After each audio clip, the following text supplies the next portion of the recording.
అందరికీ నమస్కారం అండి.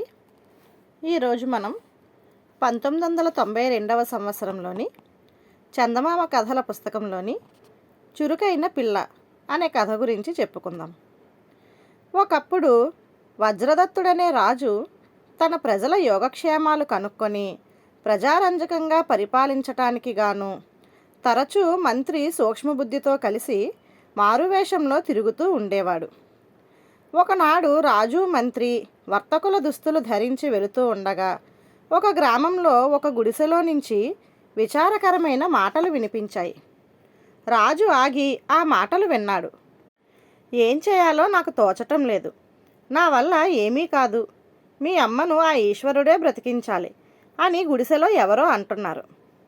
ఈ మాటలు విని జాలిపడి రాజు మంత్రితో సహా గుడిసె వాకిలి వద్దకు వెళ్ళి లోపలికి తొంగి చూశాడు. లోపల ఒక పేద రైతు అరుగుపైన నెత్తిన చేతులు పెట్టుకొని విచారంగా కూర్చొని ఉన్నాడు.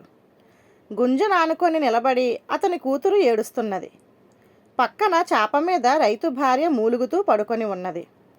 ఎవరో కొత్త వాళ్ళు గడపలో కనబడటం చూసి రైతు అరుగు మీద నుంచి దిగి నిలబడ్డాడు. నీకు వచ్చిన కష్టమేమిటి?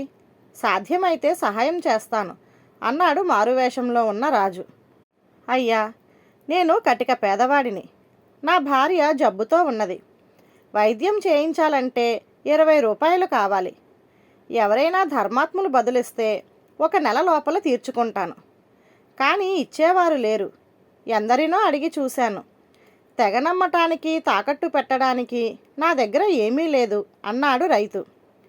నీకు కావలసిన 20 రూకలు నేనిస్తాను. కానీ నెలలోపుగా ఎలా తీరుస్తావు అని రాజు అడిగాడు. కూలీ చేసి సంపాదించే దానిలో ఏదో విధంగా కొంత మిగిల్చి ఇస్తాను అన్నాడు రైతు. సరే, 20 రూకలు తీసుకో అంటూ రాజు మంత్రికి సైగ చేశాడు. మంత్రి తన వద్ద ఉన్న సంచిలో నుంచి 20 రూకలు ఎంచి ఇచ్చాడు. రైతు ఆశ్చర్యంతోనూ కృతజ్ఞతతోనూ వాటిని తీసుకుంటూ తమరెవరో, ఎక్కడుంటారో, ఈ ఇచ్చిన దానికి వడ్డీ ఎంత కోరుతారో అన్నాడు. వడ్డీ అవసరం లేదు, కానీ సరిగ్గా 4 రోజులకు బాకీ తీర్చాలి. ఇవాళ శుక్ల చతుర్థి. పై శుక్ల చతుర్థి నాడు సాయంకాలం సూర్యాస్తమయ సమయం వేళ నగరంలో వినాయకుడి గుడి వద్దకు డబ్బు తీసుకొనిరా. మేము అక్కడే ఉంటాం అని చెప్పి రాజు మంత్రితో సహా ముందుకు సాగి వెళ్ళాడు. భగవంతుడే ఈ మనుషుల రూపంలో వచ్చి తనను ఆపదలో ఆదుకున్నాడనుకొని రైతు సంతోషించి తన భార్యకు శ్రద్ధగా చికిత్స చేయించాడు.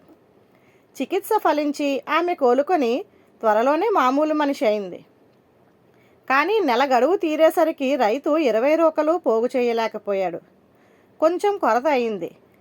తక్కువ డబ్బుతో వారి వద్దకు వెళ్ళటానికి సిగ్గేసి అతను వినాయకుడి గుడి వద్దకు వెళ్ళక మిగతా డబ్బు కూడా చేరిన తరువాతనే వారి ఎదుటపడి డబ్బిచ్చి క్షమాపణ చెప్పుకుందాం కదా అనుకున్నాడు.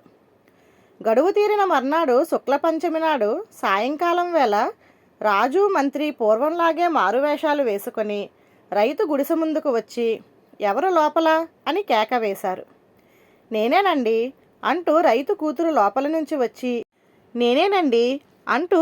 కూతురు లోపల నుంచి వచ్చిన వాళ్ళని చూసి కనపడనిది లోపల బాగానే ఉంది, అంతటా వెలుగే, చీకటి ఏమీ లేదు అన్నది. రాజుకు ఆమె మాటలేమీ అర్థం కాక మంత్రికేసి చూశాడు. మంత్రి ముఖాన చిరునవ్వు చూస్తే ఆయనకు ఆ పిల్ల మాటలు అర్థమైనట్టు కనబడింది. మీ నాన్న ఎక్కడా అని మంత్రి ఆ పిల్లని అడిగాడు. పైకెక్కి సూర్యదేవుడి కన్ను కప్పబోయాడు అన్నదామె. మీ అమ్మాయి ఏమైంది అని అడిగాడు మంత్రి. బావిస్తంభం నుంచి డబ్బులేరుకు రాబోయింది అన్నదామె. అయితే నువ్వేం చేస్తున్నావు అని మంత్రి మళ్ళీ అడిగాడు. బంగారం నుంచి వెండి తీసి అగ్గిలో పెట్టాను. అన్నీ మోసే ముద్దుకు ముద్ద వేసి మెరుగు పెడుతున్నా అన్నదామె. మేం వస్తామని మీ నాన్నకు తెలియదా అన్నాడు మంత్రి. తెలుసునండి. 10 మంది ముందు నోటికి 2 తక్కువైనందుకు నోరు తెరవటానికి సిగ్గేసి చెయ్యి చూపిస్తానని మిమ్మల్ని ఇంకో 10 సార్లు రెప్ప మూసి తెరవమని అన్నాడండి అన్నదా అమ్మాయి. సరే, ఇంతకు మేమెవరమో నీకు తెలుసునా అమ్మా అని మంత్రి అడిగాడు. తెలుసునండి, 3 క్షకారాలు అంటూ ఆ పిల్ల నమస్కారం చేసింది. సరే, నీవు పోయి నీ పని చూసుకో అని మంత్రి ఆమెతో అని పోదామన్నట్టుగా రాజుకు సైగ చేశాడు. రాజు మంత్రి తిరిగి వచ్చేటప్పుడు రాజు మంత్రితో, ఆ పిల్ల అన్నది నాకు ఒక్కటే అర్థం కాలేదు, నీకేమన్నా తెలిసిందా అని అడిగాడు. మనల్ని చూడగానే ఆమె తన తల్లి ఆరోగ్యం బాగైందని, తమకిప్పుడు సుఖంగా ఉన్నదని, కష్టాలేమీ లేవని చెప్పింది. కనపడనది అంటే ప్రాణం, వెలుగంటే సుఖం, చీకటి అంటే కష్టం. మీ నాన్న ఏడని అడిగితే పూరిగుడిసెలు కప్పబోయినాడని చెప్పింది. సూర్యుడి కన్ను కప్పటం అంటే పూరిగుడిసెల కప్పుల్లో కంతలు మూయటం. అది అతను చేసుకునే వృత్తులలో ఒకటి. వాళ్ళమ్మ విషయం అడిగితే కళ్ళు అమ్ముకు రాబోయిందని చెప్పింది. బావి స్తంభం నీళ్ళంటే తాటి కళ్ళు, నీరు బావిలో ఉంటుంది. తాటి చెట్టు మీద కూడా నీరుంటుంది గనక దాన్ని బావి స్తంభం అంటారు. నువ్వేం చేస్తున్నావంటే వడ్లు దంచి బియ్యం చేసి పొయ్యి మీద పెట్టానన్నది. బంగారం అంటే వడ్లు, వెండి అంటే బియ్యం. ఆ తరువాత నేలను మెత్తి అలుకుతున్నానని చెప్పింది. అన్నీ మోసే ముద్దు భూమి. తరువాత వాళ్ళ నాన్న నిన్న మన వద్దకు ఎందుకు రాలేదో చెప్పింది. 20 రూకలలో 2 తక్కువయ్యాయట. ఆ మాట చెప్పడానికి సిగ్గేసి అవి ఇవ్వగలిగినప్పుడే వద్దామని అనుకున్నాడట. చెయ్యి చూపించడం అంటే అదే. మనల్ని 10 సార్లు రెప్ప మూసి తెరవమన్నాడు, అంటే 10 రోజులు మనల్ని ఆగమన్నాడట అన్నాడు మంత్రి. రాజు ఆలోచించి, బాగానే ఉన్నది కానీ ఇంతకు మనం ఎవరమో దానికి తెలిసిందా? షకారాలమన్నదేమిటి అన్నాడు.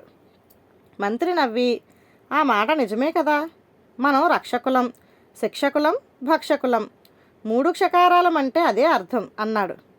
రాజు ఆ పిల్ల తెలివితేటలను మెచ్చుకొని మర్నాడే రైతుకు కబురు చేసి దివాణానికి రప్పించి, నువ్వు బాకీ తీర్చనవసరం లేదు, నీకు కొంత డబ్బిస్తాను, మీరంతా సుఖంగా బతకండి అని చెప్పి 1000 బంగారు కాసులు అతడికి కానుక ఇచ్చి పంపేశాడు. ధన్యవాదాలు.